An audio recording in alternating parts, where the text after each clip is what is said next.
bersama saya Raisa Hadiman, psikolog klinis dan perkembangan dari anak sampai remaja. Hari ini saya mau Hari ini saya mau bahas topik tentang the psychology behind aku nggak apa-apa kok. Ups. Nah, kata-kata aku nggak apa-apa kok itu seringkali diucapkan ketika seseorang selesai atau sedang atau setelah menghadapi suatu permasalahan atau kejadian yang tidak menyenangkan. Nah, kata-kata aku nggak apa-apa kok itu kurang lebih biasanya punya 3 gambaran arti. Yang pertama adalah dia memang nggak apa-apa, atau ya aku memang nggak kenapa-kenapa, aku baik-baik aja. Yang kedua adalah seakan-akan pengen bilang kalau enggak, aku tuh apa-apa, aku tuh bukan nggak apa-apa, please dong kasih perhatian, atau please dong kasih kepedulian sama aku lebih lagi, please dong lu paham. Atau yang ketiga, kata-kata aku nggak apa-apa kok biasanya disebutkan ketika orang ingin memberikan sugesti pada orang lain ataupun pada dirinya sendiri bahwa udah deh nggak apa-apa, kondisi ini tuh akan bisa dilalui, tenang aja, masalah ini adalah masalah yang bisa dihandle. Padahal sebenarnya dalam dirinya ya merasa apa-apa, tapi untuk berupaya supaya lebih baik, kita mencoba mensugesti diri dan juga orang lain bahwa nggak apa-apa kok ini. Nah, itu gambaran garis besarnya dari kata-kata aku nggak apa-apa. Sekarang coba kita renungkan, kira-kira dalam keseharian mana yang lebih sering kita rasakan ketika kita mengucapkan aku nggak apa-apa kok? Apakah alasan yang pertama, yang kedua, atau yang ketiga? Coba kita renungkan.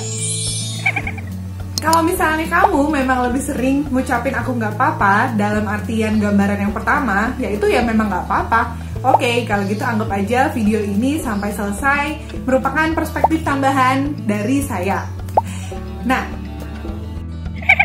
tapi kalau misalnya kamu sering mengatakan aku nggak apa-apa dikarenakan hal yang kedua atau yang ketiga, saya mau kasih dulu analogi nih. Analoginya adalah ketika kita sakit secara fisik, biasanya kita mencoba untuk menyembuhkan atau menghilangkan rasa sakit itu dengan minum obat, atau dengan istirahat, atau dengan melakukan cara apapun yang bisa menyembuhkan, gitu kan?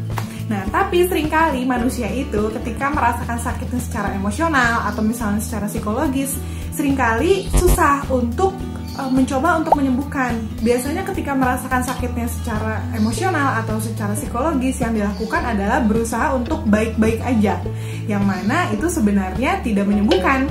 Jadi bayangin kalau misalnya kita sakit perut, terus kita berusaha untuk baik-baik aja, sakit perutnya tetap ada kan, dan itu kadang-kadang menyiksa. Nah, itu juga yang terjadi ketika kita merasa sakit secara emosional atau secara psikologis, tapi kita berusaha untuk enggak, aku nggak apa-apa kok. Nah, jadi di sini saya mau ngajak untuk kalau memang kamu suatu saat ngerasa bahwa kamu apa-apa, atau kamu ngerasain perasaan tidak menyenangkan, kamu marah, kamu kecewa, kamu sedih, kamu kesel, itu boleh loh untuk kamu ungkapin. Salah satu cara untuk menyembuhkan perasaan sakit adalah dengan menerima bahwa kita memang merasa sakit, dan kita juga bisa untuk mengekspresikan perasaan sakit itu dengan cara yang adaptif atau dengan cara yang tepat, dengan cara yang bisa diterima oleh orang lain gitu. Seringkali kita berharap orang lain paham ketika kita bilang aku nggak apa-apa, itu sebenarnya kita apa-apa. Itu ada banyak alasannya, ada gengsi mungkin gitu. Kita susah mengakui bahwa kita apa-apa, atau kita sedih, atau kita punya perasaan negatif, atau bisa juga karena tuntutan peran, karena kita di situ mungkin adalah pemimpin, atau mungkin karena ya kita adalah orang tua yang seringkali nggak bisa mengekspresikan perasaan sakit atau perasaan tidak menyenangkan, atau seringkali juga kita ada di posisi yang mana kita ngerasa nggak enak kalau misalnya kita ngomong bahwa kita ngerasa sedih, atau kecewa, atau marah, atau kesel. Nah, tapi ternyata kalau kita ngomong terus-terusan bahwa aku nggak apa-apa kok, aku nggak apa-apa kok, dan kita berharap orang lain sadar dengan sendirinya, atau kita jadi lama-lama mendem terus perasaan apa-apa kita, perasaan tidak menyenangkan kita, itu ternyata dampaknya nggak baik.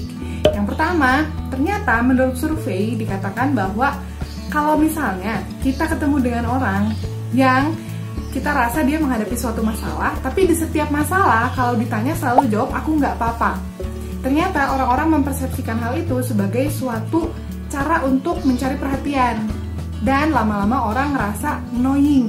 Kok dia cari perhatian terus sih dengan ngomong aku nggak apa-apa, gitu. Jadi dampaknya ternyata nggak baik juga untuk orang yang selalu bilang nggak apa-apa gitu, karena bisa-bisa dianggap sebagai orang yang suka cari perhatian, padahal maksud kita nggak mau gitu dong. Dampak yang berikutnya, kalau kita terus-terusan berusaha untuk memaksa diri kita merasa nggak apa-apa, padahal kita ngerasa apa-apa, itu lama-lama emosi kita tertimbun, tertanam terus di dalam diri kita, dan lama-lama bisa menggumpal dan bisa meledak suatu saat. Dan itu dampaknya akan bisa lebih besar dan lebih bahaya daripada kalau kita bisa mengekspresikan perasaan kita dengan tepat. Jadi di sini lewat video ini saya mau ngajak teman-teman semua di sini untuk yuk nggak apa-apa kok untuk kita ekspresiin perasaan tidak menyenangkan kita. Hanya karena kita bilang kita kecewa, hanya karena kita bilang kita hanya karena kita bilang kita keberatan, hanya karena kita bilang kita marah, kita kesal, kita nggak suka, bukan berarti kita akan langsung dinilai jelek. Enggak kok, setiap manusia itu kan pasti punya emosi marah, punya emosi kecewa, pernah sedih, pernah kesel, dan itu nggak apa-apa untuk diterima dan juga diekspresikan ke orang dengan cara yang tepat. Karena kalau misalnya kita nggak pernah ekspresiin, dampaknya justru akan lebih buruk, dan suatu saat itu malah membuat orang lain mungkin bingung sama kita. Loh, kenapa ya kok dia tiba-tiba marah padahal nggak ada kejadian apa-apa. Seringkali terjadi seperti itu. Manusia itu emosinya nggak hanya selalu bahagia, nggak hanya selalu senang, nggak hanya selalu yang bagus-bagus aja. Justru kalau misalnya seseorang cuma merasakan emosi yang bagus-bagus aja, sebenarnya nggak sehat juga. Intinya sih gimana cara kita mengekspresikannya. Kalau misalnya kita bisa mengekspresikan dengan tepat, kita bisa ngomong dengan baik-baik bahwa ya saya kecewa, saya nggak suka, lain kali tolong jangan seperti itu. Rasanya setiap orang harusnya bisa menerima bahwa ya mau gimana lagi, memang itu perasaan yang ada dalam diri manusia dan boleh kok dirasakan dan juga boleh kok diekspresikan.